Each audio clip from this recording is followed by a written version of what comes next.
We have with us Dr. Saurabh, Garg, Secretary, Ministry of Statistics. Thank you so much, sir. Speaking with NDTV Profit, wanted to understand that how this new series, GDP-based series, is going to shift the overall, economy, the picture of economy, how it is different from the older series, which is 2011 and 2012. Yeah.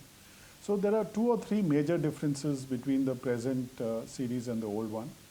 Number one, we have more data sources available, partly due to the fact that digital part of the economy has increased, and due to the progress and penetration of digital India, we have, for example, e-Vahan, PFMS, and these kind of data sources, which makes more granular data available. Mm-hmm. The second is that there are certain methodological changes that we have done, which is based on statistical techniques that we have. There's something called double deflation and removal of discrepancies, which had been highlighted in certain discussions in the past.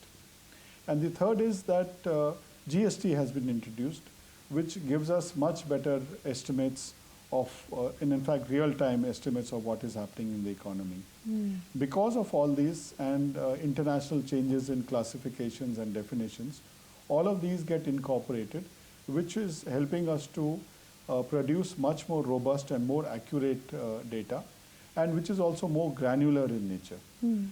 Apart from this, we have recently revised the inflation numbers also. Mm.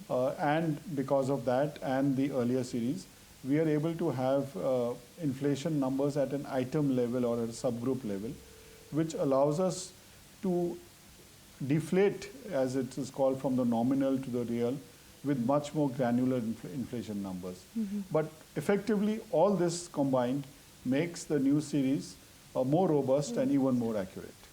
Fair point, sir. On the double deflation, this is something which has been flagged by international agencies, and in fact wanted to understand if you could elaborate a bit on what does this actually mean, adopting double deflation strategy, and how that will change the overall economy and the kind of shift we are seeing under the new series. Yeah.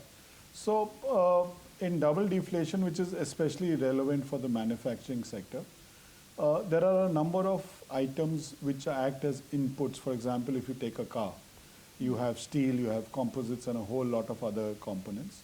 Mm-hmm. And the output is the automobile. When we calculate the nominal, the difference between the nominal and the real GDP is that the real GDP focuses only on the increase in the actual production. Mm. And any changes due to price rise or inflation are in a way removed from that, and that's how the nominal GDP moves to the real GDP.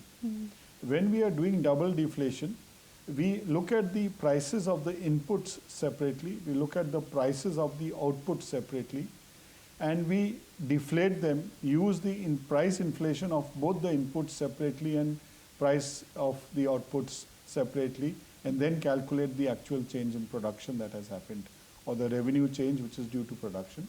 Mm-hmm. When we do single deflation, there is an inherent assumption that the inflation or the changes in prices of both the inputs and the output has been at the same level, which may or may not be the case. Mm-hmm. So effectively, it doesn't make an impact on a day-to-day basis to an individual, but the calculation of real and nominal GDP becomes more accurate and more robust by using this technique. Okay, okay. So, but this updated GDP series, of course, the kind of concern being raised on the methodology, just wanted to understand that whether these numbers is going to also influence the assessment and the grading by institutions like IMF. Are you seeing that revision coming currently at C grade is what they're given? Yeah. So essentially the reason why they had made that assessment was that the base year had become old, more than 10 years old. And normally one should rebase or change the revisions every 5 to 7 years. Mm-hmm. Given the fact that we have changed to 22, 23, and the other were more statistical in nature, as I mentioned, on double deflation and the discrepancy between production side and expenditure side.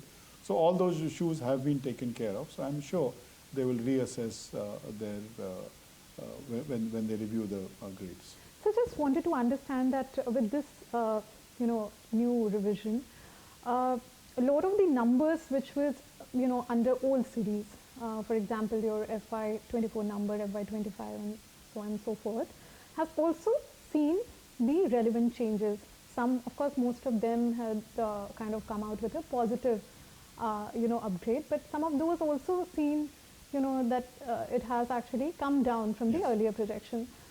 What was the, rationale behind that? What's the main factor behind that, the kind of changes we are seeing in the earlier projection? So you'll have to then look at it each sector by sector, because the impact of the new data sources, the new methodologies, the new definitions has not been uniform across all sectors. It has, in some sectors it has increased, some sectors it has decreased. Let me just give a few examples. In the agriculture sector, because we had greater data on the fuel that is used in agriculture, there has been significant reduction in the use of diesel. And electricity is used, and a lot more is used as solar electricity under PM Kusum. So due to this, in the agriculture sector, you have seen an increase in the value added because the costs have reduced. Also, there has been greater focus and increase in production of fruits and vegetables, which has led to greater value being received by the farmers.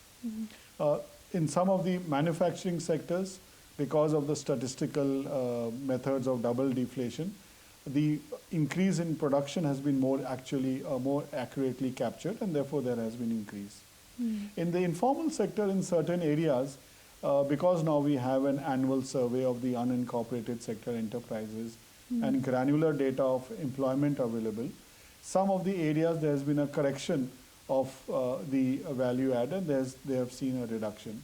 But some of these sectors have also seen. So you cannot have a generalized comment there has been an increase or decrease. But overall, for the base year, there has been a slight decrease, but the growth rates subsequently have been so much better. Fair point, but just for again understanding that since you have done the surveys, the extensive one, and we are seeing that a lot of new numbers have emerged, in past 10 years. You rightly said GST number, E-Vahan data, etc., and a lot of such data which gave you the granular kind of view of each segment, how they're performing. But which one of those actually you have seen as a startling difference, in the new series compared to the older one? So I don't think there's a startling difference in that sense, because as economies mature, as data systems mature, the changes solely because of base revisions will continue to reduce. As I was showing earlier, the IMF has done an analysis of 56 nations over the past decade who have done base revisions. And wherever the data systems are mature, you have lesser revisions, 2 to 3%, which is what is happening in the case of India. So, and that is what I expect to happen, continue to go forward. So the only thing that this increased granularity enables, number one, at an overall level, more robust data. But because of that, we can have better state GDP numbers more accurately developed. And what is more important, we can now even think of district level GDP or district domestic product numbers. The more granular we are able to calculate the impact of the economy or give a picture of the economy, the more effective decisions can be made, which are closer to the people and reflect the felt needs of people. No, why I wanted to understand that, of course, the gig economy, for that matter, informal economy, now become the part of this GDP series, which is, of course, was not there. Of course, we are seeing how we are trying to get into onboard the mainstream in terms of taxes, etc., everything. How much role are they playing in the new series is what I wanted to understand. So, I mean, we capture all parts of the economy, including the gig economy, by various methods through the corporate sector annual returns we get and through the surveys. And as I mentioned, that the part that they play in different sectors is dependent on a number of factors, and I won't have the exact numbers on that, but as we can see, more of the retail, most of the people are using they are getting products through the consumption, but at the same time, a lot of people are also employed in that sector.